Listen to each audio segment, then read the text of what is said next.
নমরুদ বলে, ইব্রাহিম তুমি নাকি মূর্তির পূজা না করে কোন নতুন রবের ইবাদত করো, কে তোমার রব? সাইয়েদনা ইব্রাহিম বললেন, রব্বি আল্লাযী ইউহয়ী ওয়া ইউমীত, আমি এমন রবের ইবাদত করি যিনি জীবন দেন, যিনি মৃত্যু দেন। নমরুদ বলে, তাই নাকি? তোমার রব জীবন দেয় মৃত্যু দেয়, আর এটা তো আমি দেই, আমিও তো জীবন দেই, আমিও তো মৃত্যু দেই।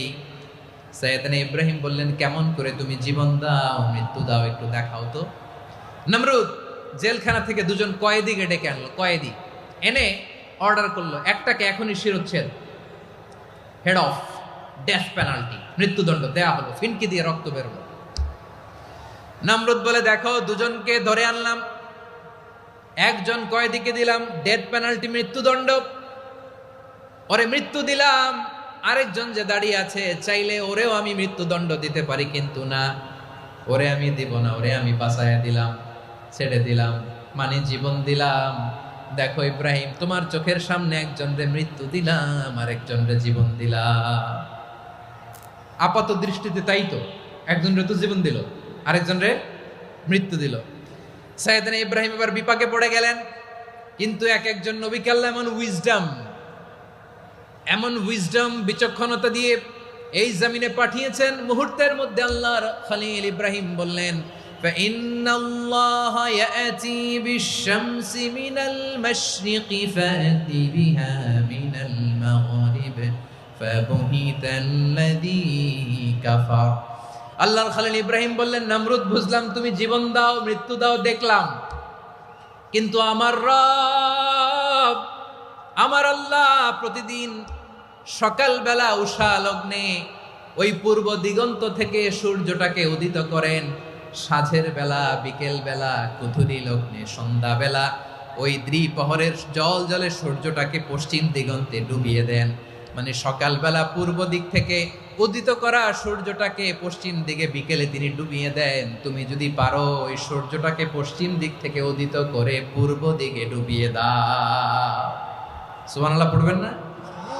দেখেন, ইনস্ট্যান্ট ইন্টেলেক্ট, মুহূর্তে বিচক্ষণতা, উইজডম কাকে বলে? নমরুদ পারবে? নমরুদের বাপ পারবে?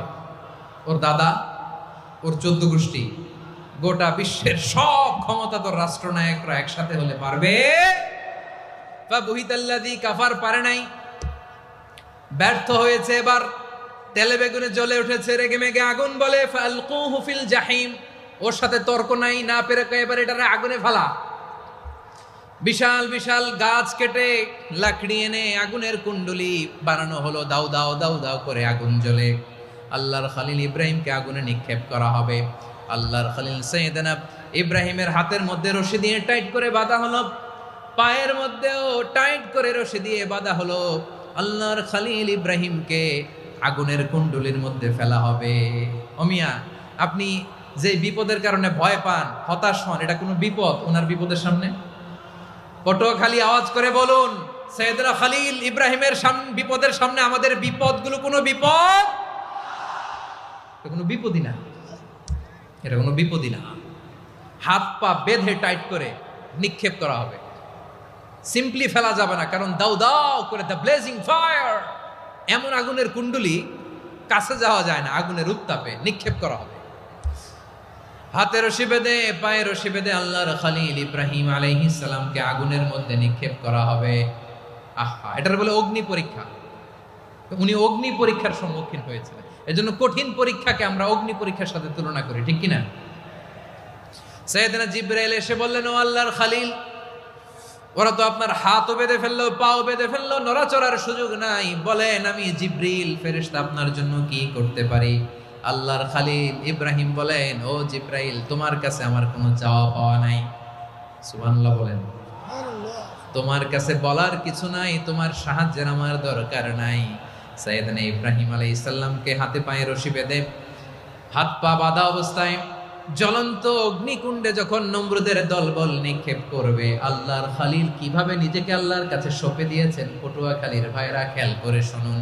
হাত পা বেঁধে আল্লাহর খলিলকে যখন নিক্ষেপ করা হবে, তিনি মুখ ফুটে বলে ফেললেন, হাসবুনাল্লাহু ওয়া নি'মাল ওয়াকিল।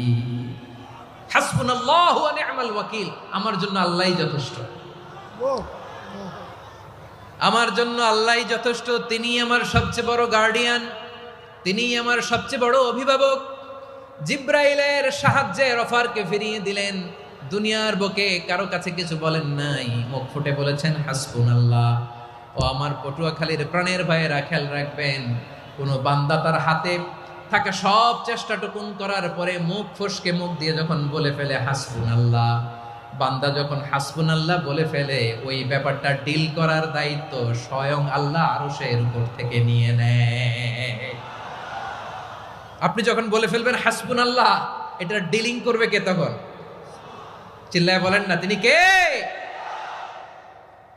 বান্দা তার সাধ্যের সবটুকু চেষ্টার পরে নতজানু হয়ে যখন বলবে হাসবুনাল্লাহ, আল্লাহ তুমি আমার জন্য যথেষ্ট, নি'মাল ওয়াকিল, তুমি আমার শ্রেষ্ঠ অভিভাবক, তখন তার কি দরকার না দরকার এটা ডিল করে স্বয়ং আল্লাহ।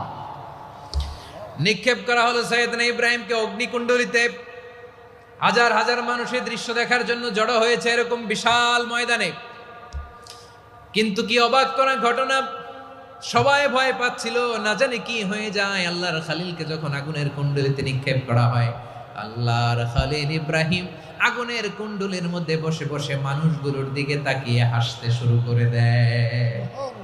কারণ আকাশ থেকে রব্বুল আলামিন স্পেশাল ভার্ডিক্ট নাজিল করেছেন, স্পেশাল হুকুম জারি করেছেন, কুলনা ইয়া নারু কুনি বারদান ওয়া সালামান আলা ইব্রাহিম। ও আগুন খবরদার, সৃষ্টি শুরু থেকে তোকে একটা ধর্ম আমি বাতলে দিয়েছিলাম, তোর ধর্ম, আগুনের ধর্ম হলো যা পাবে জ্বালিয়ে সারখার করবে। আল্লাহ বলল, ও আগুন, তোর ধর্ম দিয়েছিলাম, তুই সব জ্বালিয়ে পুড়িয়ে সারখার করে দিবি, কিন্তু ক্ষণিকের জন্য আমি তোর জ্বালিয়ে দেওয়ার ক্ষমতাটাকে কেড়ে নিলাম, জ্বালিয়ে ভস্ম করে দেওয়ার ক্ষমতা আমি কেড়ে নিলাম। কুনি বারদান, ঠান্ডা হয়ে যা। কিন্তু এত বেশি ঠান্ডা হবি না আবার আমার ইব্রাহিমের জন্য সর্দি লেগে না যায়। সুবহানাল্লাহ, এত আস্তে বললে হবে? কুনি বারদান, বার্দ মানে বরফ, ঠান্ডা, ঠান্ডা হ, কিন্তু এত ঠান্ডা হবি না যাতে আমার ইব্রাহিমের কষ্ট হয়। আগুন বলে, আল্লাহ একবার বললাম ঠান্ডা হ, আবার বলো এত ঠান্ডা হবি না যাতে খালিলের সর্দি না লাগে। কেমন ঠান্ডা হব, কেমন এনভায়রনমেন্ট তৈরি করে দেব বলো? আল্লাহ বললেন, সালামান আলা ইব্রাহিম, আমার খালিল, আমার কলিজা, আমার ইব্রাহিমের জন্য তুই জান্নাতের গুল বাগিচা হয়ে যা। ও ভাই, নবী মুসার মতো ঈমান হলে রাস্তা হবে সাগর জলে, নবী ইউসুফের মতো ঈমান হলে একে একে দরজা খোলে। নবী ইব্রাহিমের মতো ঈমান যদি আজও থাকে বিদ্যমান, অগ্নিকুণ্ডে দেখতে পাবে খুবসুরত এক ফুল ভাগা। কুলনা ইয়া নারু কুনি বারদান ওয়া সালামান আলা ইব্রাহিম। বান্দা যখন মুখ দিয়ে বলে হাসবুনাল্লাহ, আমার আল্লাহ আমার জন্য যথেষ্ট, এই বলে যখন নিজেকে সঁপে দেয়, তার কি লাগবে ওই দায়িত্ব স্বয়ং নিয়ে নেয় কে? সবাই বলেন, স্বয়ং নিয়ে নেয় কে?